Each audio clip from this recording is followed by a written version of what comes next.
Alright fam, we got the old white truck in here now. Let me show you what you're working on. This is a... well, that's a chunk of metal. Hold on. It's a 4x4 Posi-Lock. Positive axle engagement device. Not just necessary, it's a necessity.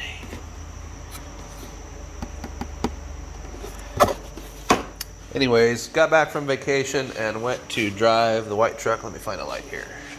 To drive the white truck and notice a giant puddle underneath of it and this little greasy deal here. Hop on the creeper. So these second gens have a center axle disconnect. This passenger side axle shaft is actually two pieces. And there's a little locking collar behind this cover that locks the two shafts together when you put the transfer case in four-wheel drive. It's vacuum operated. It's already broken once. And got back from vacation, seen this thing was leaking. I'm not sure why. This is the vent hose here. A few months ago I found it off. It had blown off. So I thought maybe the vent hose was plugged. And the differential built up a bunch of pressure and that's why it started leaking, but as far as I can tell it is not plugged. But we're gonna go ahead, and I've wanted to use one of these Posi-Lock things for a long time. They're supposed to really make this a lot more reliable, and it's gonna give us the ability to use the low side of the transfer case in two-wheel drive, so that could come in handy doing some strange fifth gear low burnouts or you know, first gear low, backing in a trailer super slow like or something like that. So that should be cool. But I really just needed an excuse to put one of these on, and I finally got one. So we're gonna do it. Stand by. So this just showed up from UPS while we were eating supper. Opening the box up, this is what you get. This is the actual device here. Basically it has a, push this button in to unlock it and then pull out on this knob. And that somehow is going to lock the shafts together, which is what the vacuum actuator is doing now already. But like I said, it has broken once before, and they're pretty notorious for not working right. We got some hardware, bracket, gasket. I was originally just going to change out the gasket, but they wanted like $5 for it. $5 for that. And I said, hell, I can just spend like $150 and get this deal. So, you know, that makes sense. I'm going to read through these instructions here. Oh, we got pictures. We got pictures. I'm going to skim through these real quick and we'll get started. Alright guys, I got the first step knocked out. Basically just took the existing screw out of here, drilled it out to accept the new bolt, and then installed this bracket with the new bolt washer and nylock nut. I'm probably just going to do this in sections because so far all of it looks like it's going to be pretty hard to reach, and you guys aren't going to be able to see much of it, but there's that guy. Alright guys, we've completed step 2. Basically it called for us to cut out a portion of the insulation there and then drill an 11/16 hole through the firewall. There's a grommet there that'll get installed, and then we ran the cable through there, which was kind of a pain, but more or less, oh, it's gonna be hard to show you guys, but it comes through the firewall, and then we got a nice smooth radius down, and then I've just got it down here. I gotta go back to the instructions and see where you're supposed to attach it. Ooh, look at all that oil. Ooh, yummy. But that's where we're at. Alright guys, so the next step was to take that CAD housing off, center axle disconnect housing. Be prepared once you get it off. There's going to be some fluid come out. There were 4 7/16 bolts to get that cover off, and then there was an electrical connector, a vent hose, and a vacuum. I don't know where the vacuum went. Oh, the vacuum came off with the thing. So that's that locking collar in there, and you can see it basically meshes those two shaft or splined ends of the axle shafts together. So you got two-wheel drive more or less, and then you've got four-wheel drive when this is locked in. So that's what we're going to be doing from now on with our manual cable actuating this collar.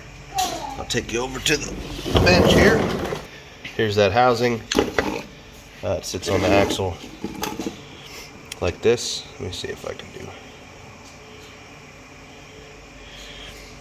Let's try to do something better with that zoom for you guys, but basically right now there's a vacuum actuator. These vacuum lines come off and go to a little diverter valve on your transfer case. Electrical connector here for the feedback for the four-wheel drive light, and then this vacuum actuator is moving this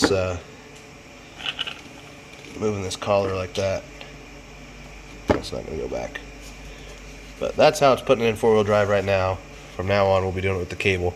I got to disassemble this so that I can steal this fork and install it on the new housing, and then we'll start putting her back together. Okay, so that was a chore. We'll run you through what went on there. So this is that housing, but it's flipped around backwards. The shaft on this actuator here slides in through this hole here and then into the other side. There's three of these E-clips holding it in there. This biggest one is closest to this side and keeps the shaft in, and then the two smaller ones go in these grooves here and here, and that keeps this collar positioned on the shaft. So I've got that out. I'm going to clean him up, install it into the new one. It's going to go together the same way, and then we'll be able to slap that housing on. Alright guys, it's 0 dark 30. That turned into a little bit more of a project than what I was expecting, but check this out. Got our handy dandy red button mounted there. Don't mind my four-wheel drive shifter. I'm not sure why he's like that. But push in on the button, pull out on the knob, boom, four-wheel drive. Push the button, push it back in, boom, add a four-wheel drive. Four-wheel drive, no four-wheel drive. Four-wheel drive, two-wheel drive. Four-wheel drive, two-wheel drive. That's how that guy works. I'll take you under the truck here and give you a look. I'm glad I didn't try and film it because it would have been a nightmare, and there's a little bit of adjusting you have to do. So this outer portion of the cable can thread in and out of here, but you have to have the housing off the axle and rotate the housing and whatnot.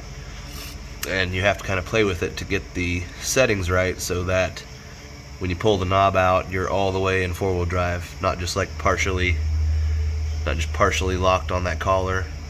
And likewise, you have to make sure that when you push the cable all the way in, that you're all the way out of four-wheel drive. Otherwise, it'd just be in four-wheel drive all the time, or it'd be sitting there grinding. I forgot about this guy, so I'm going to slap him back on. But electrical side, you just should have it here. Just cut the factory end off the wiring, and then crimp on the connectors. Heat tape or shrink wrapped it and then wrapped it in electrical tape and fed it back into this factory conduit. I just got to hook this bracket back up.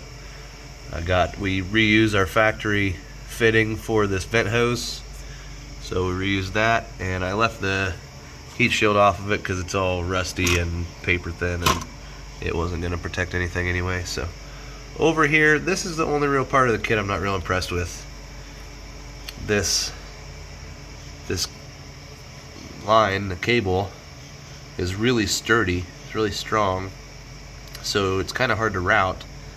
And then they just send you some zip ties, I assume you're supposed to use to hold it in position. So I might try and find something different than that. Maybe a little bracket with a hose clamp or something. And then same thing up there, I just have it zip tied to that motor mount.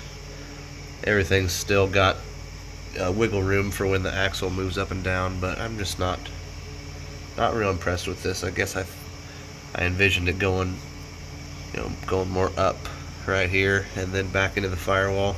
It almost seems like there's excess cable here for you big lifted folks, but it's late. This took a little longer than expected. It's dark out. I'm tired, so I'm gonna pack it in, clean up, and pack it in, and we'll try and get a video tomorrow showing how it works. So, hey guys, what's going on? It's the next morning. Sun's out, guns out. Dash and I are on our way to the park to play for a little bit. I figured I'd run you through one last time how this thing works. I got it all buttoned up last night. Again, don't mind my shift knob. Not sure why that's like that, but give you a little demonstration here. There's 4 high, neutral, 4 low. Put her in first gear, and we're going to leave the cable in, so we are not in 4-wheel drive.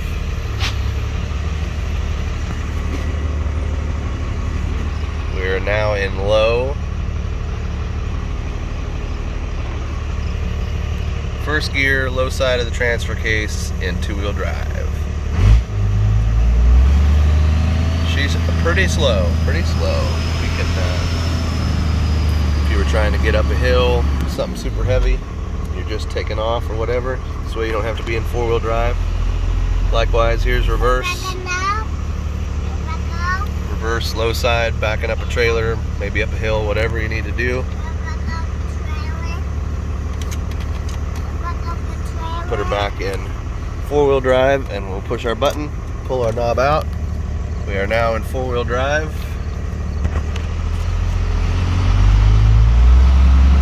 And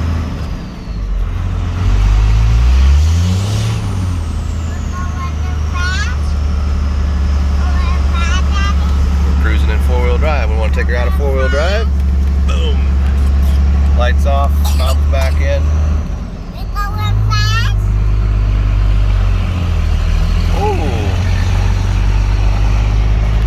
Lost a little speed shifting uphill there, but we are going fast. We're going very fast. Alright guys, that's how it works. We'll see how it holds up, but so far it works the way it's supposed to, and now we have positive control over that center axle disconnect instead of relying